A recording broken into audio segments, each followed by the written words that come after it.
Welcome everybody to another edition of Away Days with me, Dino. This is going to be another episode on my 2 cents involving the teams which I follow. This is basically be Arsenal, so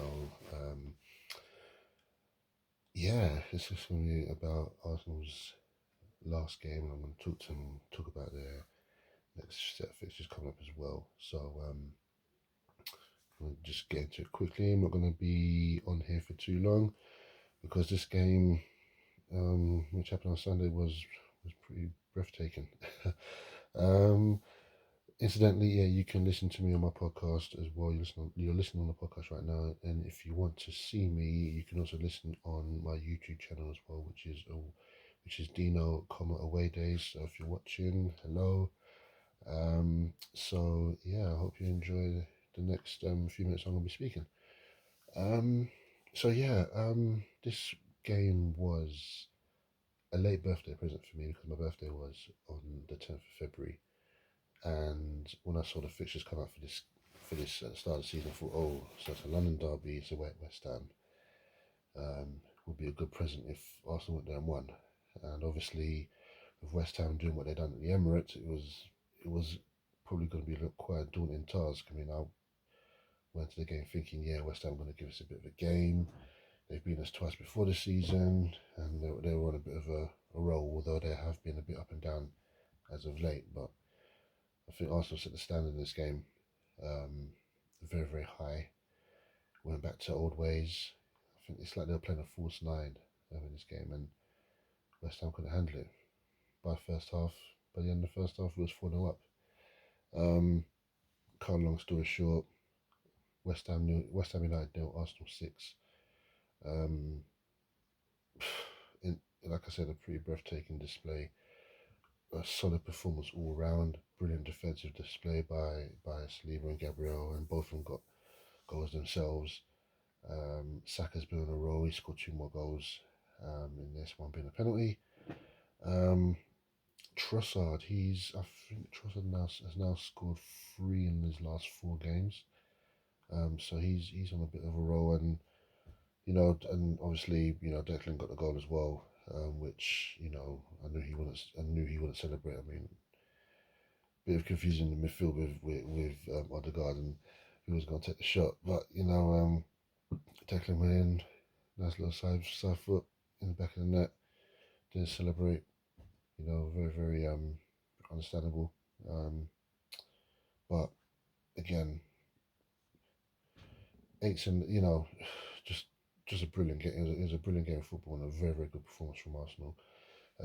Since the start of the year, they've really turned things around, and in the last 4 games, I believe they've scored 16 goals. Whereas before Christmas, they were struggling to actually find goals, so they weren't that clinical, which was an issue. And we all thought, oh, maybe they need to bring in a striker. But it's looking like they reverted back to looking like they're playing like a false nine because they've had Havertz up front, and they've had Trossard up front as well. And when Trossard did that last season, he was really good and very effective, and he's scoring goals. It's looking like the team is now starting to find its form again. It's starting to pick up at the right time, especially when the other 2 teams above them are starting to click a bit, especially with Manchester City clicking because they've got certain players coming back into the team, and they just keep on winning. Liverpool, we all know what they're about, even though Arsenal beat them, but they're going to be there thereabout. I think we can all agree that these are the best 3 teams in the league. How they finish is going to be another question.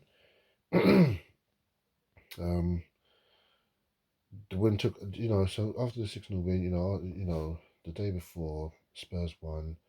I believe Aston Villa. I think Aston Villa won as well.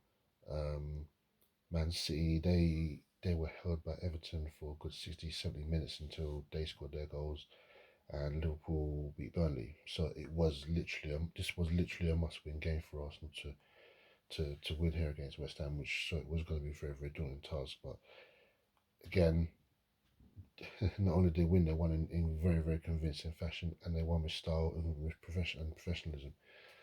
Um, so, I mean, when I look at the team, I would say, it was, very, very quick, very, very quick football.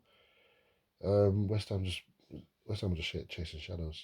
Um, in terms of the form, out of 10, there was eights and nines all over the pitch. But in terms of my man of the match, I would probably give it to Saka. But give an honourable mention to Declan Rice and to Trossard as well, and also the defence. Um, David Raya again, it's like I said in my last one, in my last my 2 cents. With every game that's gone on with him, he's got better and better. He didn't really have too much to do in this game, but he's keeping clean sheets and he's looking a lot more confident in between the sticks, which is good. Um, our defence again, I have to give plaudits to the defence. They are currently the best defence in the league. Um, you know, we can go on about how many goals the team has conceded, but when you look at the solidarity of the back four, they're looking very, very solid. They're in communication with each other. They're putting their bodies on the line, and that's what I like to see from defenses. I like to see defenses putting their body on the line and just congratulating each other and giving high fives and just to celebrate like it's a goal. Because that's showing that you've got strength there. The midfield is kicking up as well, and that's something I like to see as well. Again, Declan Rice has been very consistent and adding what we've missed. Jorginho's come into the team and he's put in a shift. Kai Havertz is starting to again. He's slowly starting to gel into the team now, which is good to see. And all of this is happening at the right time. So it is a case of not getting ahead of yourselves as we as fans, but it's good to see, and we want to keep it going, keep the momentum going. So for the next few games, which I'm going to mention in a minute, the next few games, it's going to be very, very important to keep that momentum going, as the gaffer has said, and in his interview as well. We have to just keep it going. We have to keep working hard. We have to just keep the pressure going on the other teams around us. Sorry. Um, so yeah, going on to our next 6 games. We've got Burnley. Our next game is against Burnley at Turf Moor. I mean, most people say that we should win. But it's one of those games which we could easily go there and pepper them and pepper their goal, but we could easily lose 1-0. But I'm more than confident to think that we can go there and get a result. Then we've got Porto in the first leg of the Champions League. Then Newcastle at home, Sheffield United away, then Brentford at home, and then we've got Porto again in the second leg of the Champions League as well. Out of those 6 games, they're all winnable games. Newcastle's not been doing very too well form-wise. They've been a bit up and down. Sheffield United are they're probably the worst team in the league right now, and they're struggling. It's looking like they're going to go down. Brentford have started to kind of pick up form a bit with Ivan Toney coming back, but I still think we're more than capable of getting a win against them as well. The 2 Champions League games are going to be very key. Porto are a tough nut, but we're more than capable of beating them with what we've got. So things are looking bright. I don't want to go into this thinking, that we're invincible and, we're not like the invincible team. No pun intended there, but we're more than capable of getting results in the majority of those games there. So, long may it continue, boys. Just keep doing what you're doing. Saka, just keep doing what you're doing. Martinelli, you're picking up form as well. I've not even mentioned you, and you've been brilliant as well. So just keep it going, boys. We as fans, we as Gooners, we just want to see you guys do well, and we're hoping that you guys will go one step better. I feel that you can go one step better. I think you guys, you learn from the experience of last season. Combine that with how you're playing now, with how the team is playing now, they're more than capable of winning this league. It's the only hard parts of it now is that we still have to go to the Etihad to play Man City. And then when it comes to playing the other quote big six teams, we still got to play a couple of them as well. So it's not just going to be about them as well. We still have to play Aston Villa as well. We still got to play Spurs. We still got to play all these other teams as well around it, which are just below us as well. So, but yeah. So long may it continue. So yeah, like I said, London Stadium on the 11th of February. It was West Ham United 0, Arsenal 6. Got a big smile on my face now because that's one of our rivals, and I just love seeing Arsenal beat West Ham. It's just something that we've just done so many times over the years.